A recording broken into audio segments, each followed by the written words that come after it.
Hey, if you don't know me, my name is Wawa and I make bookish video here on my YouTube channel. Sometimes I talk about productivity, my work updates, a little bit of journaling, and sometimes a little bit about life and travels. So if you're into any of that, I'm looking for something that is more cozy, finding balance in life, stick around and hit my subscribe button.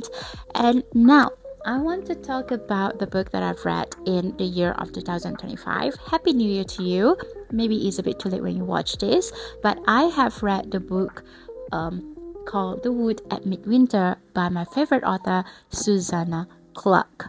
Alright, when I first picked up this book and I first heard about this book is from Christy N. Jones' book club here on Patreon, and I love the book cover so much that I just had to pick it up. I didn't know the plot. I didn't even realize that how petite it is. It's only 60 pages and it's super short. And I ended up reading and finishing this within half an hour in a single sitting with a cup of tea. I was just mind blown with it. I really enjoyed it though. Here's how I break down my book review usually. So I'll make it easy. I'll start with the book appreciations of its book cover, and then I'll give you a simple synopsis of the story, and then I'll jump into my non-spoilery thoughts about what I like, what I don't like about the books, and then sometimes I'll share about my spoilery thoughts, but I don't have any spoiler thoughts for this book. Don't worry, I'll let you know in advance. And then finally I'll wrap it up with my overall rating and what I think about the book in summary. So let's get into it. Alright, first thing first, let's appreciate the book cover. It's a tradition on this channel. I love this book. I love the cover. I love how small it is, how petite it is, and it's a kind of cover that actually makes you feel that you want to hold it, you want to read through it right there on the shelf where you found it. And I love how pretty the typography is. I love the illustrations of the animals and the characters. See how the book greets you on the very front page with illustrations of, looks like a berry or cherry vine something, and then the typography, and then few pages in, almost every pages they have these illustrations, and then the cute bear. And then I really love this. I love the sketches very, very much. And I'm glad that I picked up this book anyway, because I was looking for something that is more happy, wholesome feeling than the one that I've read in December. So even though it's a black and white illustrations, it's really heartwarming, is very cute, and I think there's so much charm that the illustrator Victor Sordent, who's the illustrator? Victoria Sordent, who illustrate this book. Kudos to you. So honestly, I think the cover is the kind of cover that makes me happy, obviously, and bring me the whole different experience when I start reading the book. So what's the story all about? So it's really short, right? As I said, it's only 60 pages in, but it packs a lot of atmospheric feelings through those pages, come together with the illustration. It makes it easy for you to imagine the situations and the settings. So the main character, Merody Scott, she's a 19-year-old woman who takes a walk in the nature in the woods with her talking animals. So she has a pig called Apple. She has two dogs, one called Pretty and the other one called Amanda.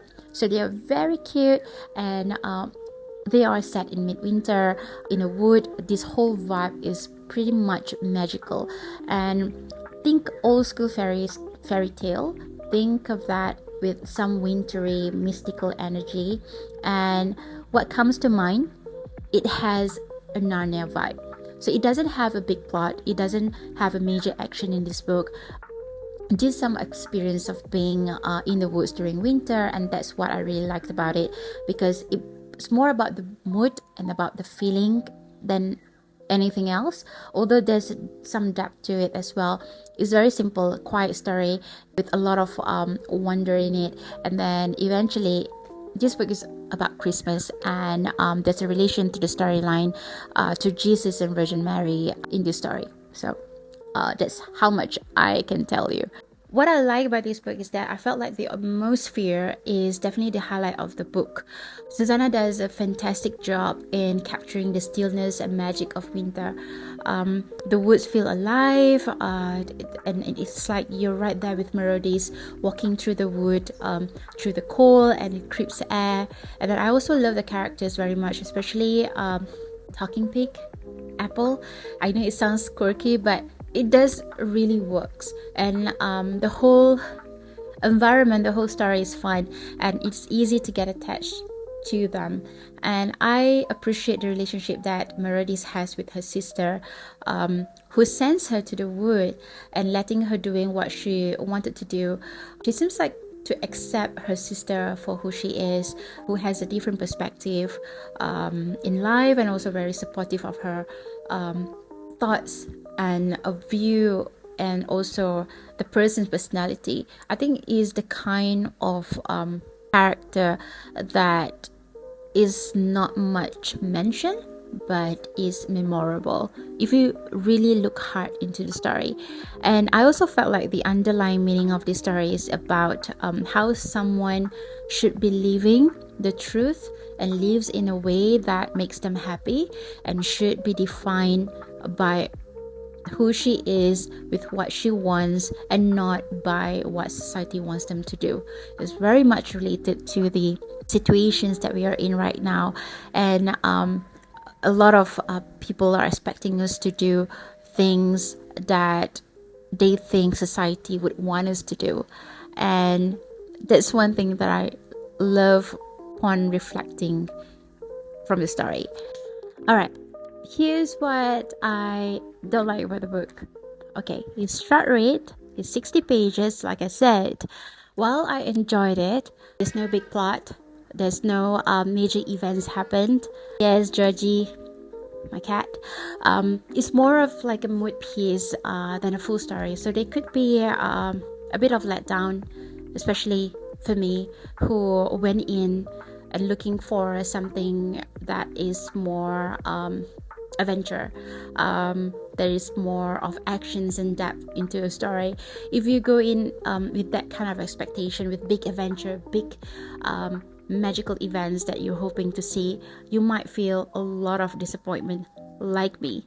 And having to love Piranesi so much and hear a lot of good things about Jonathan Strange and Mr. Norrell.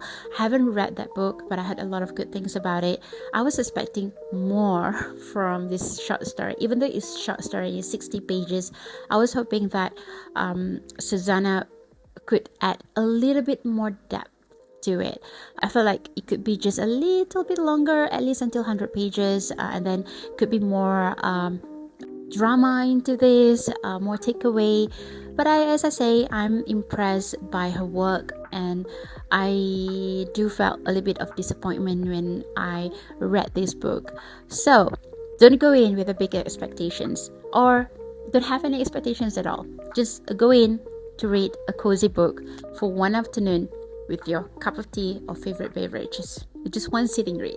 There are standout moments and quotes from this book. Even though it's petite, I managed to take out few quotes that I like from this book. The first one is, a church is sort of wood, a wood is sort of church. They are the same thing, really. So I just love how she described the wood as a peaceful place and compare it with church. Even though I'm not a Christian, I could really connect with this, because if I replace this with mosque or any place of worship of your own choice and of your religion, it is a sanctuary. A place of calmness, is a place of peace, and it's like she captured the sacredness of this worship place to the peace of the nature in the woods. And it's such a beautiful comparison, it's such a universal idea, and it resonates to readers really at any angle that you could take from this quote. And the next one is, I like this one. In the winter, the wood is listening. In winter, you hear the wood speaking. I just love this. I felt like there's more meaning to this. Winter in the wood is quiet, is calm. There's a lot of peacefulness in there. And I think what she is suggesting is, if you listen carefully, you would hear your surrounding, you would be present, you would be more appreciating about what's going on around you and who are with you. And I love this quote. And there's another one, pretty sure I have this: don't look at the terrible thing. I just love this, like, don't look at the terrible thing. Look at this with the illustration. This is like perfect capture of being present, perfect capture of being focused on your mental health, not looking at just the bad things, but looking at the good things that happens in your life. And I really appreciate this page. I really appreciate this quote, and I think it's memorable. It's very cute as well. There's another one. I don't remember, but I wrote it here in my note. You know, said Amandia and pretty. Don't think about the sad things in the wood. Look at our lovely and loving faces. Be comforted. Same as the one that I said just now, suggesting that you should be in the moment, you should be enjoying the time that you have, being happy, appreciating what surrounds you, and not looking at the negative part of your life. And I love all these quotes. It's beautiful. So to wrap it up, The Wood at Midwinter is a lovely, lovely, quiet read for me. It's perfect for those days that when you want something peaceful, you want something that's just fulfilling in just one sitting. It doesn't have to be rushed. These are the kind of mood that you can get from the book. It makes it so special. And if you're into atmospheric, magical stories, and you're having winter season at the moment, in Christmas, and you're in the mood of talking animals and nature and trees, I think you're gonna love this book. You're gonna enjoy it, but don't expect much of big events because it's just 60 pages. Like I said, I'm so sad that it's only 60 pages. I was hoping more. It's a nice little escape for me after dinner with my chamomile tea, and I just enjoy it. I went to bed smiling. And although with all that being said, I would have to give this rating. It's a hard one, but I think I'm gonna give this rating not so much of Hermione intelligence and Harry Potter's bravery. It's around 3.5 out of 5 rating for me. It's charming, don't get me wrong, it's charming, great winter read, but because of the lack of depth that I'm getting from this book, makes me have to give this rating 3.5. I also love it because it has a Narnia vibe to it as well, but not one of the stories that's going to stick with you, that makes you remember and try to come back to it again. But maybe not for me, but it's a nice little escape, like I said. So next in February, I'll be reading my favorite literature genre. Let me get the book. Alright, got my book.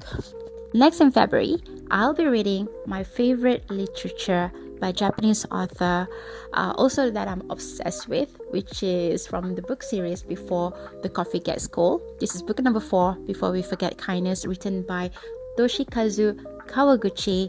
And I really love the first 3 books, and this is the English translation. If you have read the first one, you know that it evolves around a cafe that you can visit and travel through time and meet the people that you love in the past.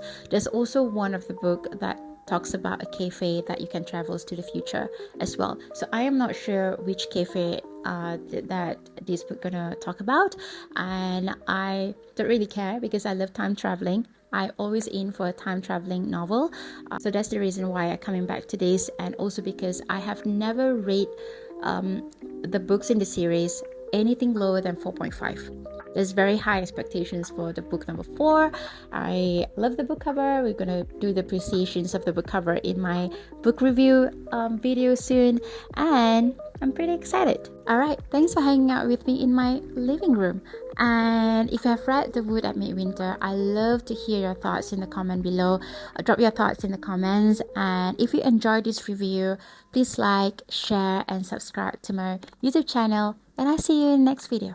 Bye bye.